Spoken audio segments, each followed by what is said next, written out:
আসসালামু আলাইকুম রহমতুল্লাহি ওবরকাতুহ। সম্মানিত দর্শক, আমাদের দেশে ১৯৭১ সনের যে মুক্তিযুদ্ধ, যেটিকে মুক্তিযুদ্ধের যারা পক্ষ শক্তি, তারা এই শব্দটি উচ্চারণ করার আগে মহান মুক্তিযুদ্ধ শব্দটি ব্যবহার করেন। আর এই মুক্তিযুদ্ধে যারা অংশগ্রহণ করেছিলেন তাদের সবাইকে বীর মুক্তিযোদ্ধা হিসেবে সম্মানিত করার চেষ্টা করেন। অপরদিকে মুক্তিযুদ্ধের বিপক্ষে যে বিপুল জনগোষ্ঠী ছিল, কেউ নীরব ছিলেন, কেউ সরাসরি মুক্তিযোদ্ধাদের সঙ্গে যুদ্ধ করেছেন এবং বিরাট একটি অংশ চিন্তা চেতনা এবং মনোজগতে সবসময় মুক্তিযুদ্ধের বিরুদ্ধে অবস্থান নিয়েছেন।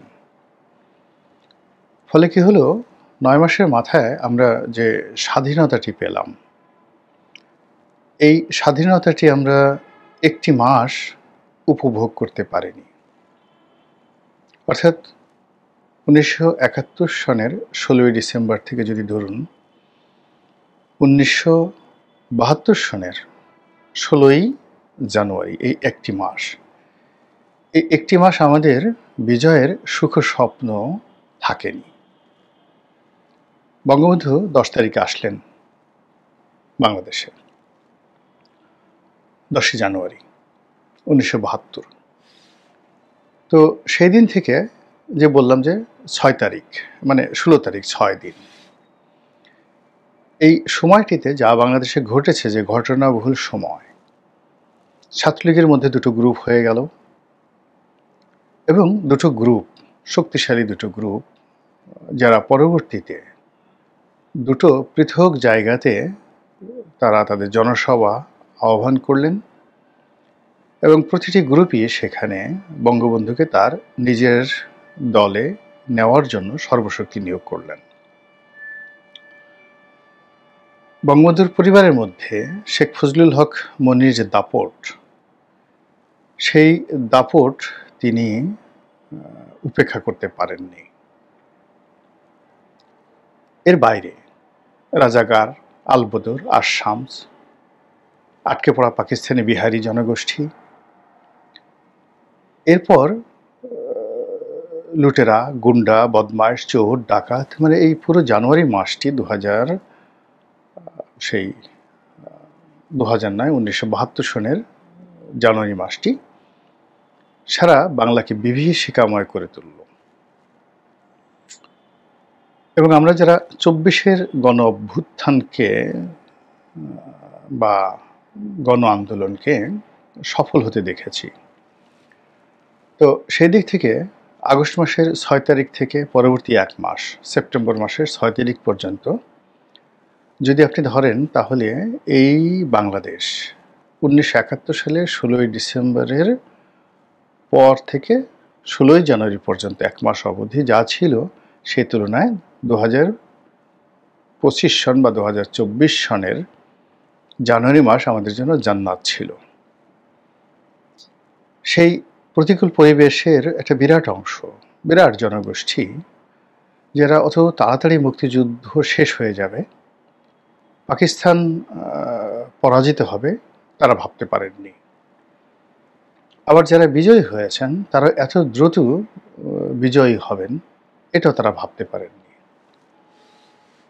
২০২৪ সনের যে ঘটনা, ক্যান্টনমেন্টের সঙ্গে রাজনৈতিক নেতাদের যে বৈঠক, সেখানে শেখ হাসিনার দেশ ছেড়ে চলে যাওয়া, সব মিলিয়ে যা কিছু আমাদের সামনে এসেছে, ওটা মোকাবেলা করার মতো শক্তি রাজনৈতিক নেতৃত্বের ছিল না, সামরিক বাহিনীর ছিল না, পুলিশ বাহিনীর ছিল না।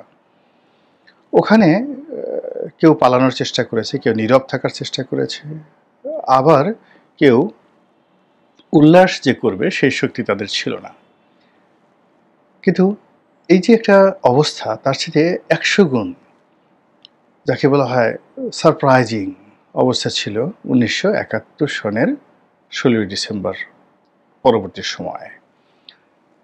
ধরুন, বাংলাদেশে তখন ৯০,০০০ সামরিক বাহিনী, পুলিশের কথা বাদ দেন, এখন বাংলাদেশে পুরো একটা সামরিক বাহিনী যদি ডিসব্যান্ড হয়ে যায়, এবছর যদি দেখা গেল যে এই বাংলাদেশে এখন 2 লাখ, সোয়া 2 লাখ যে টোটাল সশস্ত্র বাহিনী রয়েছে, তারা অস্ত্রসহ আত্মসমর্পণ করেছে এবং no cantonment, no garrison, no কামান, no bullet, nothing, no command, সেনাবাহিনী ছিল না।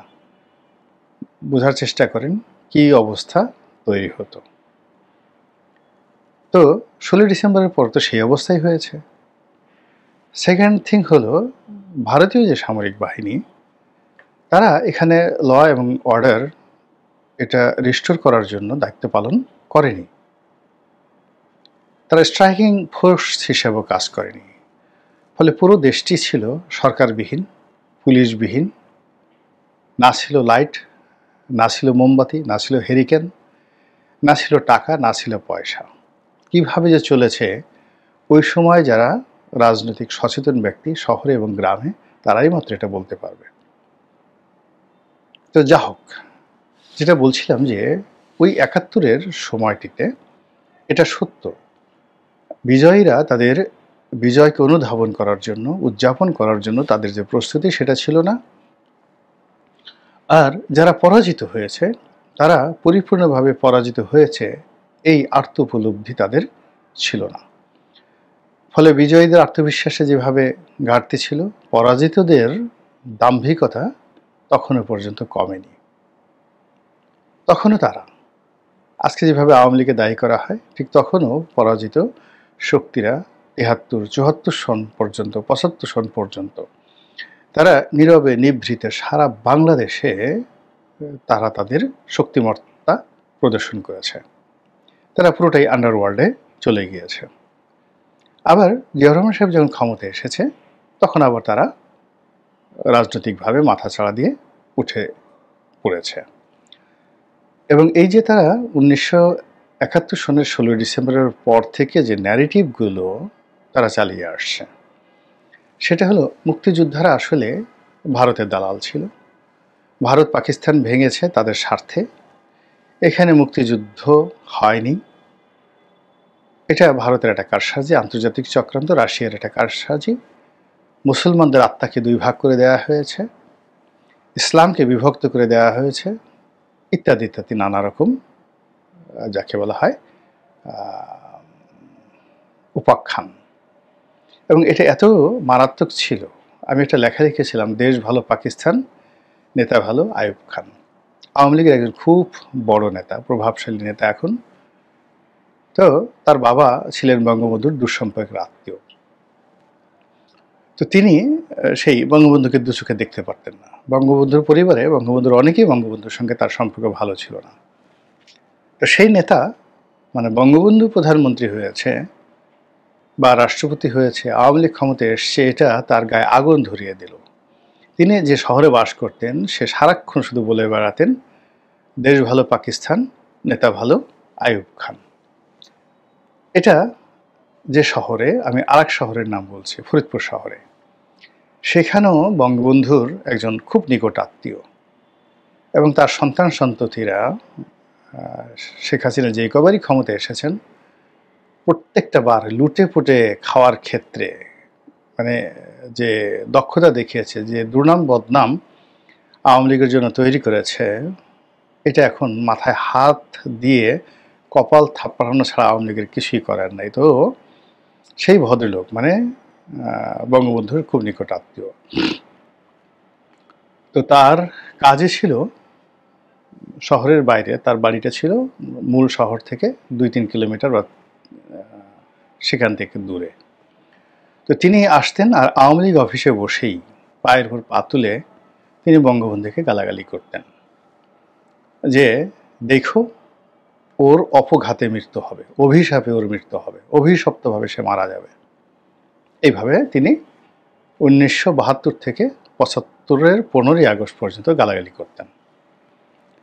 16ই আগস্ট সকালবেলা, মানে 15ই আগস্ট রাত্রে যে বিয়োগাত্মক ঘটনা ঘটেছে, 15ই আগস্ট 16ই আগস্ট সকালবেলা সে সেই গ্রাম থেকে একেবারে সে সকাল 8টা, 8:30টার দিকে, তখন ঢাকার এই খবর গ্রামে 8টা, 8:30 জানা মানে বিশাল ব্যাপার ছিল, বিবিসি ছাড়া এটা জানা সম্ভব ছিল না। তো সেই ভদ্রলোক সেটা মানে জানার পরে 8টা, সাড়ে 8টা বা 9টার দিকে জেলা আওয়ামী লীগের সভাপতি এবং সেক্রেটারি বাসায় আসলেন। সভাপতিকে পেলেন না, সেক্রেটারি বাসায় সকালবেলা এসে দরজায় কড়া নেড়ে তাকে ঘুম থেকে জাগালেন। শুনছো কি হয়েছে? বলে এই হয়েছে। তোমারে বলছিলাম না যে ও অপঘাতে মরবে? তো জেলা আওয়ামী লীগের সেক্রেটারি সাহেব আমাকে পরে বললেন যে আমি এতটা বিরক্ত, ত্যক্ত, আমি কিছু বলতে পারলাম না, সাহস পেলাম না পরিস্থিতির কারণে।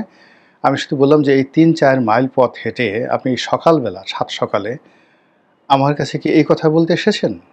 তো সে তার আঞ্চলিক ভাষায় বলল যে আমি এই কথা বলার জন্য তোমার কাছে এসেছি। তো এইরকম ধরেন বঙ্গবন্ধু পরিবারের মধ্যে, আত্মীয় স্বজনের মধ্যে জনপদে স্বাধীনতা বিরোধী, বঙ্গবন্ধু পরিবার বিরোধী, বঙ্গবন্ধু বিরোধী একটা ন্যারেটিভ 1971 সন থেকেই ছিল, এমনকি আওয়ামী লীগের মধ্যে। এবং আওয়ামী লীগের মধ্যে যে বিভক্তিটা ছিল, সেই বিভক্তিটা দূর করার জন্য কিন্তু মুজিব বাহিনী তৈরি করেছিল ভারতীয় গোয়েন্দা সংস্থা র। এখন যারা প্রচার করতো আওয়ামী লীগ বিরোধী, যে আওয়ামী লীগ ভারতের দালাল, ভারত স্বাধীনতা যুদ্ধ, মুক্তিযুদ্ধ সব ব্যাপার না, তারা মূলত এখানে এটা বিভক্তি এনেছে। আলটিমেটলি ভবিষ্যতে তাদের টার্গেট হলো এটাকে দ্বিতীয় সিকিম বানানো, দ্বিতীয় হায়দরাবাদ বানানো। এখানে আওয়ামী লীগের যে সমস্ত লোক, তারা মূলত লেন্দুফ দর্জির কার্বন কপি। আপনারা জানেন যে সিকিমের যে জাতীয়তাবাদী নেতা লেন্দুফ দর্জি, তাকে র কীভাবে ক্ষমতায় বসিয়েছিল এবং তাকে ক্ষমতায় প্রথমে জাতীয়তাবাদী নেতা তৈরি করা হলো, সেখানকার সিকিমের রাজাকে পরাজিত করা হলো, রাজতন্ত্রকে রহিত করা হলো। এরপর সেখানে লেন্দুফ দর্জির মাধ্যমে যে সিকিম দখল করা হলো, সেই কাহিনী আমরা সবাই জানি। তো এরকম বাংলাদেশে আওয়ামী লীগের যে সকল নেতারা যখনই ক্ষমতায় ছিলেন, তাদেরকে সবাইকেই লেন্দুফ দর্জি আখ্যা দিয়ে সেই 1971 থেকে একেবারে আজ অবধি যে প্রচার চলছে, প্রোপাগান্ডা চলছে, সেই প্রোপাগান্ডার এখন চূড়ান্ত ফল, মানে রীতিমতো পাকা টুসটুসে ফল বাংলার আনাচে কানাচে, মানে এটা জনগণকে খাওয়ানোর জন্য প্রস্তুত হয়ে আছে। এখন বলা হচ্ছে যে ভারত কালকেই বাংলাদেশ দখল করে ফেলবে। তো ভারত যদি দখল করে, শেখ হাসিনা ভারতের মুখ্যমন্ত্রী হিসেবে বাংলাদেশ শাসন করবেন।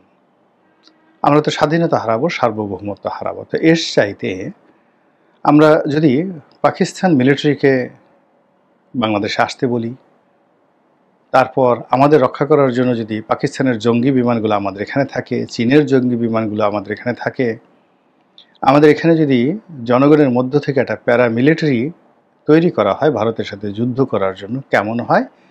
এটা নিয়ে বিশ্বাস করেন শত শত নয়, প্রতিদিন হাজার হাজার গোপন বৈঠক, এবং জনগণের কাছে এই বার্তাগুলো পৌঁছে দেওয়া হচ্ছে।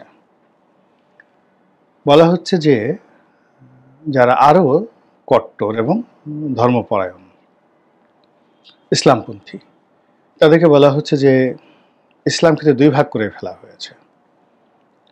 আমরা এই ভারতবর্ষ শাসন করেছে 800 বছর মুসলমানরা।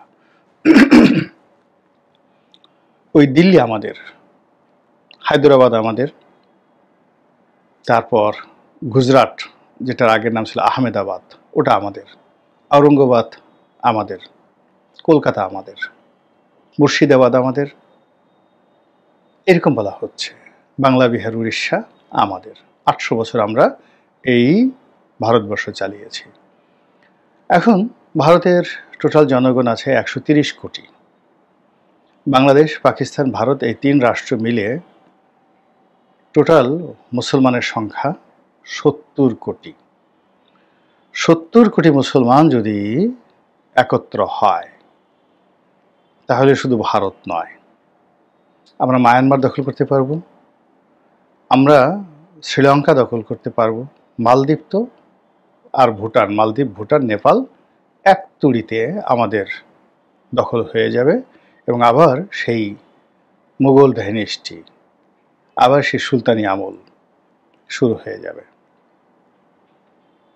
আর যারা সাধারণ ধর্মপরায়ণ তারা তো বলে যে হ্যাঁ ঠিকই তো, যদি আমরা এত বড় একটা সাম্রাজ্য মুসলমানরা আবার চালাতে পারি, আমরা বিনা ভিসায় বিনা বাধায় বাংলা থেকে শ্রীলঙ্কা, শ্রীলঙ্কা থেকে দিল্লি, দিল্লি থেকে ভুটান, ভুটান থেকে কাশ্মীর, কাশ্মীর থেকে ইসলামাবাদ এবং সেখান থেকে আফগানিস্তান আমরা যদি যেতে পারি, তাহলে তো আমরা পৃথিবীর সবচেয়ে বড় পরাশক্তি হতে পারি।